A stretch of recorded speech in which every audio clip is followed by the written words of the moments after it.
Malapit na ang eleksyon na. May boboto ka na ba? Naku, di na ako boboto. Hassle lang yun. Ano ka ba?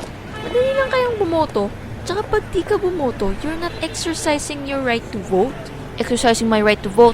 Paano ba naman kasi magiging madali ang pagboto?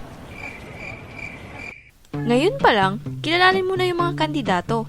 Check their previous records, pati na rin yung campaign paraphernalias nila kung totoo. Madali lang naman yan. Onting search lang sa web ang kailangan. Dapat, alam mo na rin kung saan presinto ka boboto.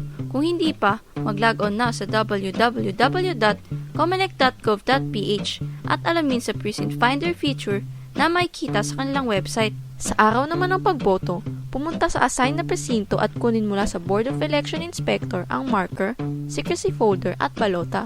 Habang bumoboto, tiyaking tama ang pag-shade sa balota, huwag tupiin ang balota at huwag rin mag-overvoting. Para mas mapadali ang pagboto, magdala ng listahan ng mga napiling kandidato.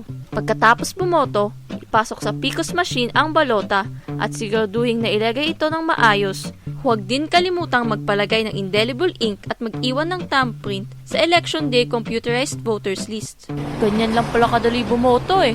Oo naman, kaya boto na! Tandaan na ang iyong boto ay makakaapekto sa iyo at sa susunod na henerasyon. Kaya do not just vote, but vote wisely.